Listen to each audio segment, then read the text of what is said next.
My name is Elaine. I'm 58 years old. I have a 33-year-old daughter, and since she was 15 years old, she has been using illegal substances that are completely harmful: marijuana, cocaine, inhalants. And my daughter suffers a lot because of all this.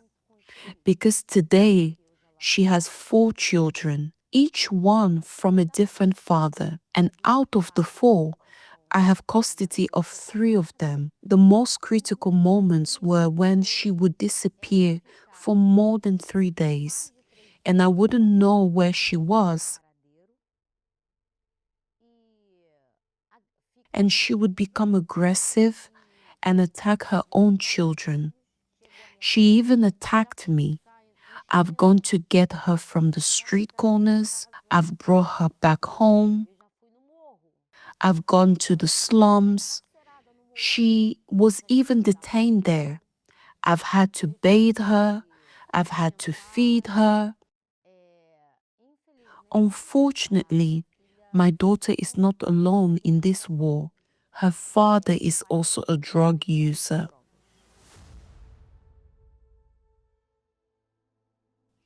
What hurts the most is that I'm fighting and it feels like I'm doing nothing. My soul is suffering. My soul is distressed. I separated from her father, but I can't separate myself from my daughter. And now I'm taking care of my grandchildren. Help me, Lord. I'm running out of strength.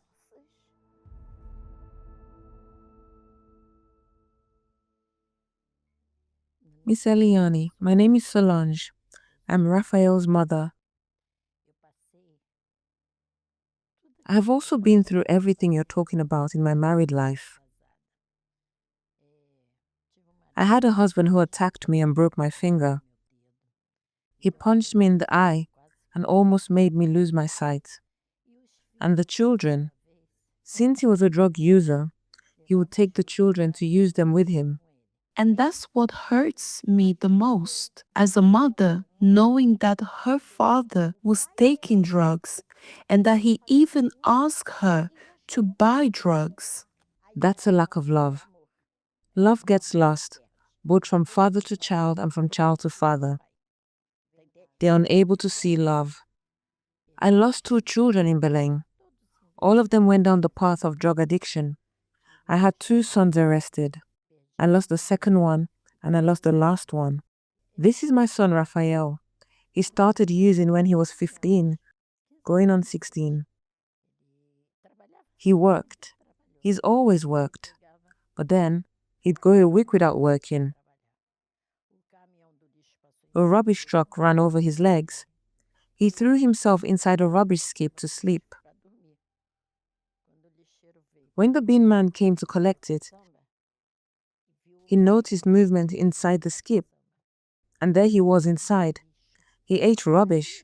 Here, he hadn't slept for almost 15 days. Then he would just pass out. This happened in Rio de Janeiro.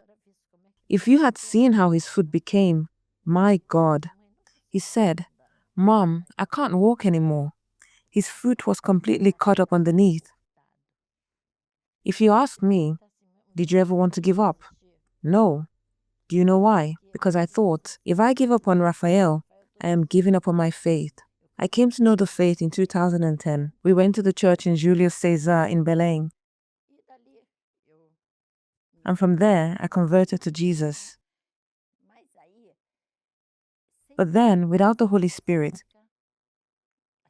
you get a little, tired. And I said, my God, if you don't come inside of me, I just can't do it. Because it's something you can't explain. You understand? You're going through that moment, and he has to feel that emptiness.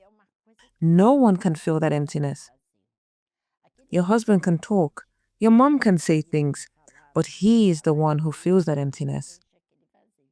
And from there, I began to have joy. Real joy. Because if God hadn't come in, I wouldn't be here. I would have probably gone mad. Because we get baptized, we give our life to Jesus, leave sin behind, but we must be filled with the Holy Spirit within us in order to remain. I would make vows. In fact, we have that passage in Leviticus 27 verse 2 that says that when you make vows for the family, they belong to God. So I made that vow. Everything appeared to be going wrong. This was when he was at his worst. Until then, I had never seen Raphael like that before. One day, I was in Rio de Janeiro, and Raphael came. It was raining, and I was there in the rain calling him. Here, he was using drugs. And he would disappear. How many days would he be gone for? 15 days. He ended up disappearing for 3 months in Brasilia, completely missing. Look how drugs transform, how they change them entirely. The love is lost. That's true. Did you ever feel like he was getting better and then he relapsed? Yes. That day, we were coming home and he began to cry. He said, "Mom, I can't do it. I want to get out of this." I told him, "God will help you." But he thought he wouldn't.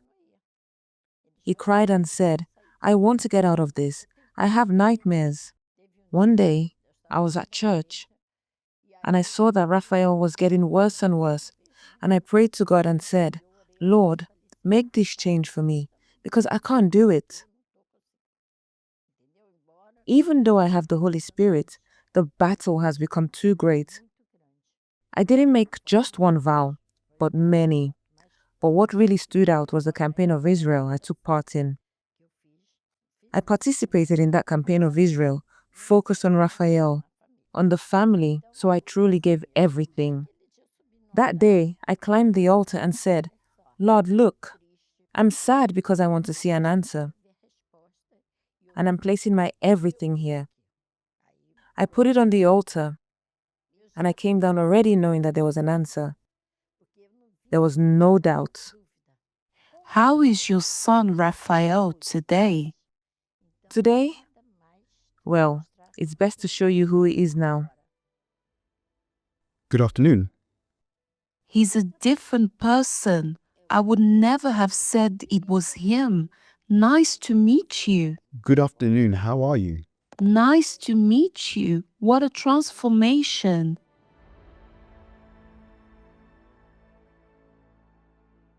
I spent 22 years in addiction. When I came here to Rio, 1 year later, I ended up living on the streets. So, my mum was saying she would see me maybe once a month. Sometimes she'd see me after a month. When I managed to stay sober, I would just cry. But I always walked past the cathedral, and I always saw the scriptures. "Call upon me in the day of trouble. I will deliver you, and you shall glorify me." Every time I passed by, sometimes 15 times a day, I read that verse, and I always called out to him.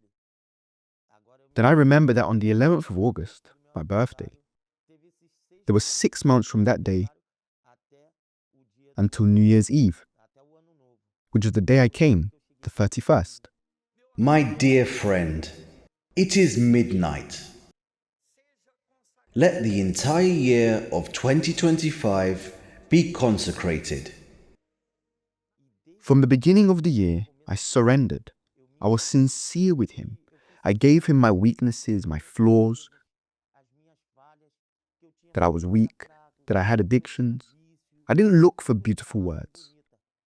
I said what was inside me, and all that evil was taken out. That's when I discovered that we need a stronger spirit, which is the Holy Spirit. So I started to fight. I started to persevere. I started to desire to receive the Holy Spirit, because I knew that without the Holy Spirit, we won't be able to remain. That's how I was for 22 years. I came to church about 5 times, came and left, because I didn't have that spirit of strength, which is the Holy Spirit. And there was a campaign of Israel where I understood that I had to place my life on the altar. I gave my life for the things of the world, so why not for God? So I decided to give my soul and sacrifice. I gave my life and sacrificed in the last campaign of Israel to receive the Holy Spirit. I wasn't looking for an emotion, so I didn't feel anything. I just had complete certainty that I was a different person.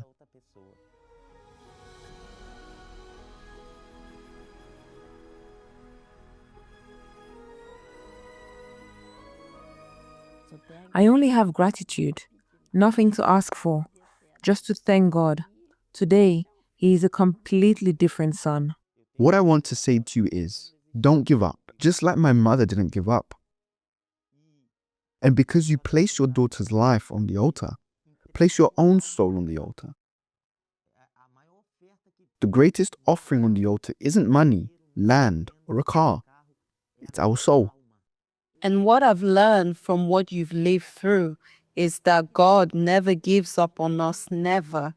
Just like he's here now. Just like he's here now, help has come. He always brings someone. Someone who has been through it. Besides hearing about it, you're seeing it. Seeing is different from hearing about it. And next time, I'll be sitting here where you are so I can help the next person. I want to thank you from my heart very, very much, because I now see myself with hope. God gave me that hope. Can I give you a hug?